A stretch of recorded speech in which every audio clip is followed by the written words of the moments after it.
Nos acompaña en el estudio central de RBC Francisco Díez-Canseco Tábara, candidato a la presidencia de la República por el partido Perú Nación, cuyo símbolo, nos cuenta ahora, es el número 10. Bueno, yo me pedí Díez-Canseco. No me gustaba mucho la idea al comienzo porque me pareció un poco personalista, pero por otro lado, los estrategas me dijeron que es un buen símbolo, es visible, es fácilmente reconocible e identificable, y hay corto tiempo para presentarle un símbolo nuevo a la ciudadanía, ¿no? Ahora, entonces, con eso me quedé. Hablemos un poco de ti, porque la gente siempre habla de sus planes, de sus proyectos políticos. Hablemos un poco de ti. ¿Quién te inspira a ti, Pancho? ¿A qué personaje de la historia o de tu vida es tu fuente de inspiración? Bueno, mira, yo pertenezco a una familia de políticos, como tú sabes. Nosotros estamos haciendo política en el Perú desde 1821 hasta la fecha. O sea que es una cosa que la llevas en la sangre, como se dice.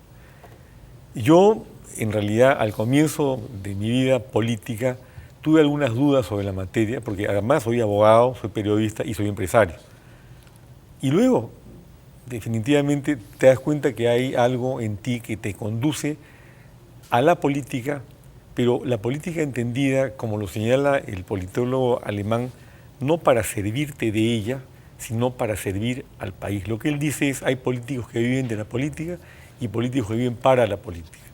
Yo vengo haciendo política no contingente. La contingente es la electoral desde hace 23 años, en mi calidad de presidente del Consejo por la Paz, como a ti te consta. He trabajado como presidente del Consejo por la Paz en forma ad honorem, defendiendo los derechos humanos, defendiendo la democracia, defendiendo la libertad en el Perú, luchando contra la corrupción, y a mucha honra nadie podrá decir que yo he dejado de hacerlo o que he flaqueado en algún momento. He estado ahí, al pie de la trinchera, defendiendo mis principios y mis convicciones.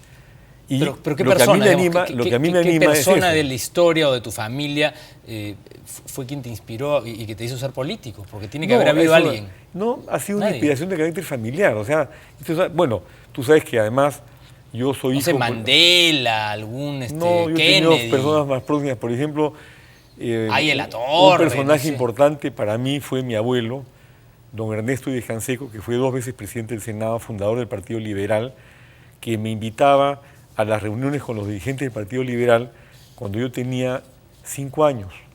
Y ellos se tomaban su copita de Jerez y a mí me compró una más chiquita para que me sentara entre los viejos a escucharlos. Ese fue el tipo de entrenamiento político que yo tuve a los 5 años. Mi padre político, mi padrastro, casado con mi mamá en segundas nupcias, don Manuel Sebane, el Cachorro, fundador del Partido Aprista.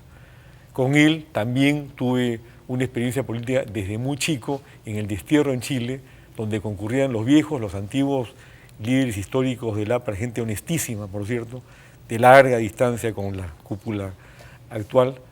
Y bueno, y ahí conocí, no en el destierro en Chile, pero sí en el Perú y en Holanda, cuando estuvo Manolo embajador, a La Torre, que era un hombre cultísimo, excepcional y además entretenidísimo, ¿no?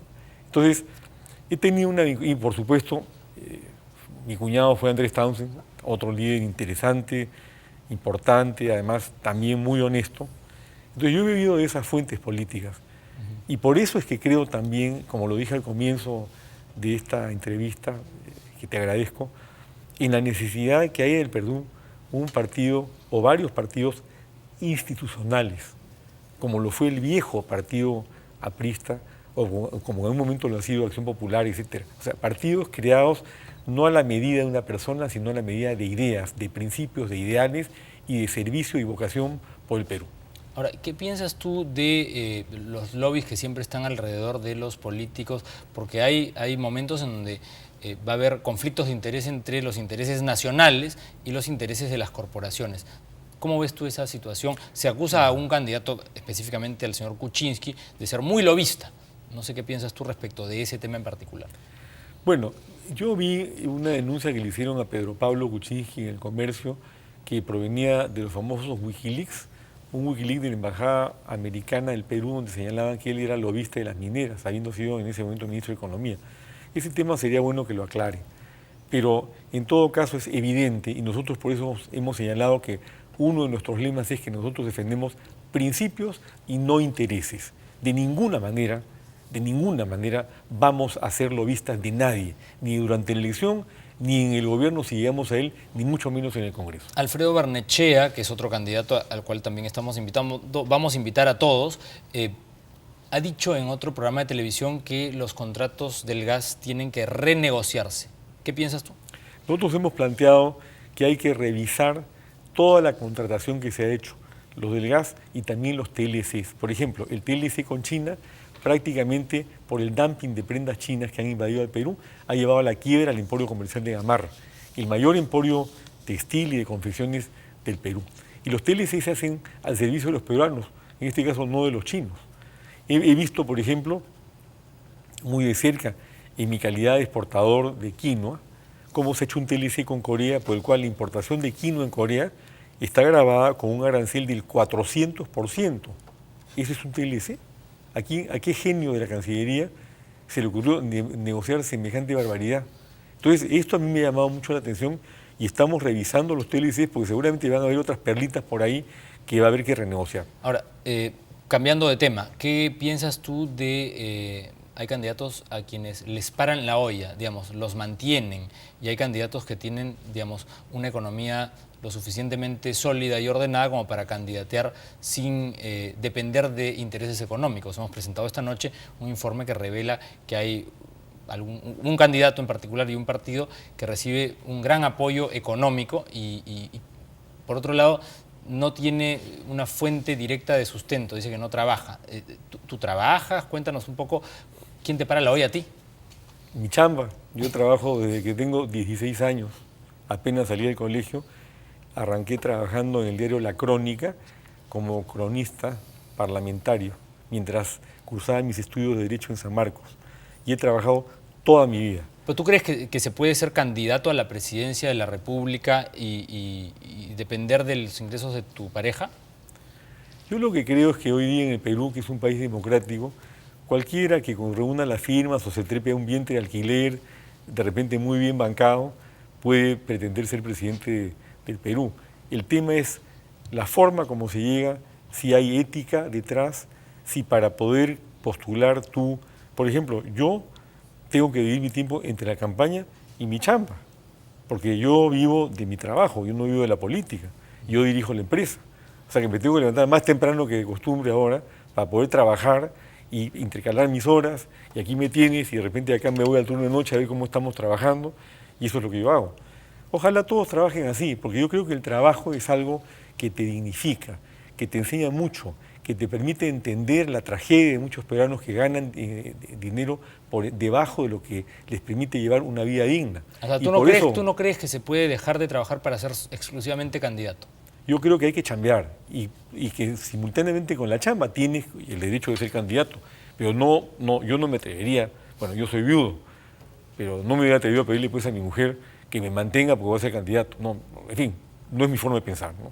¿Qué dice Yossi a todo esto? ¿Cuál es su pronóstico? Muy bueno, muy bueno. Yossi, porque Yossi, ¿no? Para quienes no conocen, Pancho es padre de Yossi Díez Canseco. ¿Qué dice Yossi de tu postulación o de tu incursión en la política? Hasta ahora la cosa va bien. Está bien, está bien. Bueno, Pancho, yo te agradezco de verdad. Bueno, un último tema, el tema del rol del Estado y con eso terminamos. El rol del Estado, hay quienes dicen libre mercado, el Estado no tiene nada que hacer acá. ¿Cuál es tu posición? Yo, como empresario privado, creo que necesitamos un mercado libre. El problema es que el mercado, y esa es una vieja tesis que yo tengo, se distorsiona por la codicia del ser humano. He sostenido muchas veces que lo que aproxima al capitalismo, vamos a decir, total, y al comunismo, es la vocación de poder y la codicia del ser humano.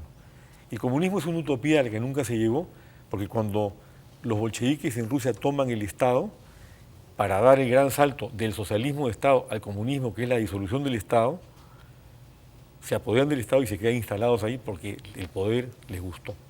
Y en el caso del capitalismo es lo mismo. La preconización de un capitalismo a ultranza considera que el Estado maneja todo y que de repente prácticamente tú reduces al Estado lo mínimo y que el mercado se va a encargar de todo. Pero el mercado lo distorsionan ¿quiénes? Los monopolios, los oligopolios, los manejos que hacen los seres humanos que quieren acumular poder, dinero, riqueza y que distorsionan el mercado.